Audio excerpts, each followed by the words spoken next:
মহাযুগ নীলাচলৰ বুকুত এতিয়া উখল মাখল পৰিৱেশ তপ জপ ধ্যানত এতিয়া মগ্ন হৈ পৰিছে সাধু সন্যাসীসকল দেশী বিদেশী ভক্তই ভৰি পৰিছে নীলাচলৰ বুকু কিয়নো এয়া অম্বুবাচী মেলাৰ সময় মা ধৰিত্ৰী ৰজস্বলা হৈছে সকলো মঠ মন্দিৰৰ দুৱাৰ বন্ধ হৈ পৰিছে আৰু মা কামাখ্যা ধামত অম্বুবাচী মেলাৰ বিশাল আয়োজন লাখ লাখ ভক্ত সমাগম এতিয়া মা কামাখ্যা ধামত अभी हम लोग को टाइम मिलेगा वहाँ जगह है वहाँ चले जाओ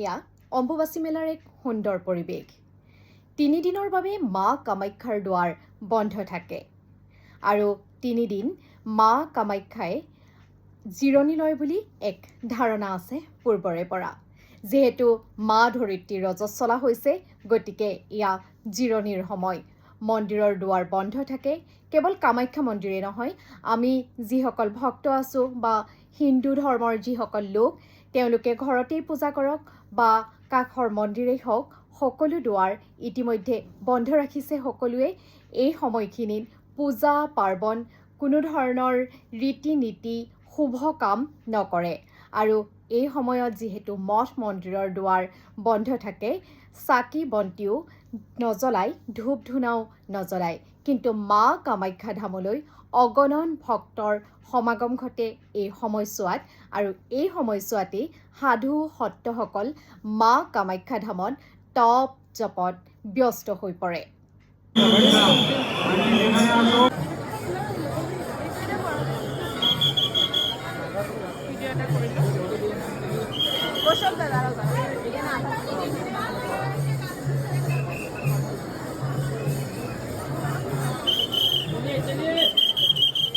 আপুনি নিশ্চয় অম্বুবাচীৰ বিশেষত্বৰ বিষয়ে জানে তথাপিও অম্বুবাচী মেলাৰ বা মা কামাখ্যা ধামৰ এই যি নীতি নিয়ম এই সময়খিনিত কৰা হয় তাৰ কেইটামান বিশেষ তাৎপৰ্যৰ বিষয়ে আপোনালোকৰ আগত ক'ব বিচাৰিছোঁ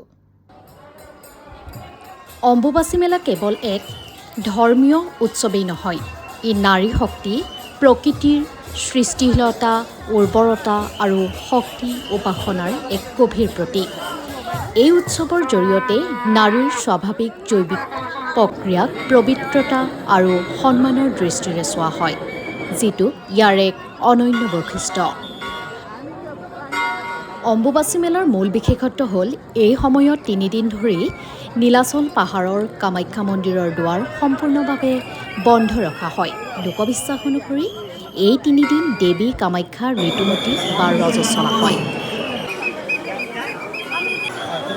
এই সময়খিনিত পৃথিৱী আৰু প্ৰকৃতিও প্ৰজননক্ষম হৈ উঠে বুলি গণ্য কৰা হয়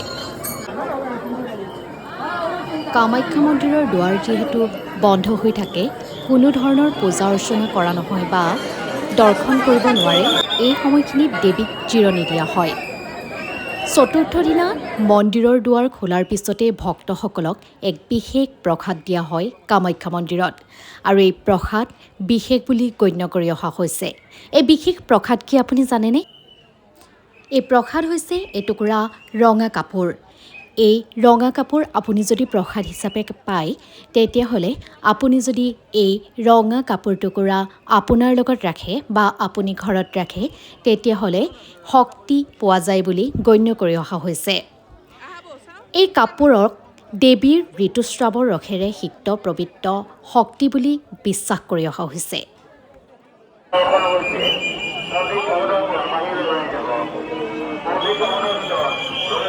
অম্বুবাচী মেলা হৈছে অসমৰ আটাইতকৈ ডাঙৰ আধ্যাত্মিক অনুষ্ঠান ইয়াক প্ৰাচ্যৰ মহাকুম্ভ বুলিও আখ্যা দিয়া হৈছে মা কামাখ্যা ধামলৈ গৈছোঁ অম্বুবাচী মেলাৰ সময়ত গতিকে এই সময়খিনিত অম্বুবাচী মেলাৰ সময়খিনিত মা কামাখ্যা ধামত সঁচাই এক সুন্দৰ পৰিৱেশে বিৰাজ কৰে আপুনি তলৰ পৰা পাহাৰলৈ উঠি যাওঁতে যিখিনি কষ্ট কৰি উঠি যাবলগীয়া হয় কিন্তু আপুনি যেতিয়া মা কামাখ্যা ধামত গৈ উপস্থিত হয় তেতিয়াহে বুজিব ইয়াৰ মহত্বৰ বিষয়ে বা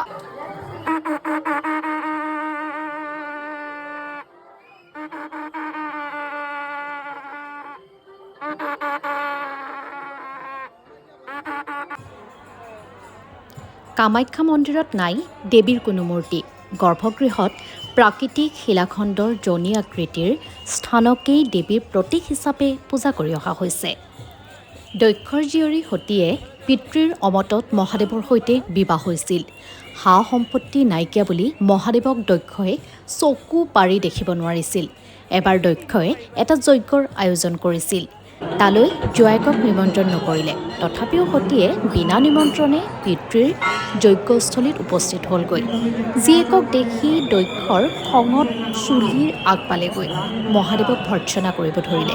স্বামীৰ বদনাম সহিব নোৱাৰি সতীয়ে যজ্ঞস্থলীতে প্ৰাণত্যাগ কৰিলে। সতীৰ বিয়োগত মহাদেৱ শোকত বলিয়া হ'ল আৰু সতীৰ মৃতদেহ কান্ধত তুলি লৈ বিশ্ব ভ্ৰমি ফুৰিবলৈ ধৰিলে। এনেদৰে ঘূৰি ফুৰোতে লাহে লাহে মৃতদেহ গেলি শৰীৰৰ অংশবোৰ ঠায়ে ঠায়ে পৰি গ'ল। সতীৰ দেহৰ বিভিন্ন অংগ বিভিন্ন ঠাইত পৰাত সেই ঠাইসমূহত দেৱীপীঠৰ সূচনা হৈছিল। য'তেই এনে অংশ পৰিল তাতেই একোখন তীৰ্থস্থান গঢ়ি উঠিল। নীলাচল পাহাৰত সতীৰ যোনিভাগ পৰিল আৰু তাতেই মা কামাখ্যা দেৱীৰ মন্দিৰ প্ৰতিষ্ঠা কৰা হ'ল। তান্ত্ৰিক সাধনাৰ মূল কেন্দ্ৰ বুলিও গণ্য কৰা হয় মা কামাখ্যা ধামত। অম্বুবাচীৰ সময়খিনিত ভাৰতৰ বিভিন্ন প্ৰান্তৰ তান্ত্ৰিক, সাধু, অঘৰী আৰু সন্ন্যাসীসকল কামাখ্যা ধামলৈ আহি সাধনাত মগ্ন হৈ পৰে। সেইবাবে এই মেলাক বিশ্বৰ অন্যতম বৃহৎ তান্ত্ৰিক সমাৱেশ বুলিও কোৱা হয়। অম্বুবাচী মেলাৰ সময়খিনিত যিসকল লোক মা কামাখ্যা ধামলৈ আহিছে তেওঁলোকে সঁচাকৈ শান্তি লাভ কৰিছে যেন লাগে। কাৰণ আপুনি যিমান কষ্টৰে ওপৰলৈ উঠি যায় তাত গৈ যিখিনি শান্তি লাভ কৰে, মনটো পবিত্ৰ যেন হৈ পৰে, সেইসকল লোকেহে বুজি পায় যিসকল লোক ইতিমধ্যে অম্বুবাচী মেলালৈ আহিছে।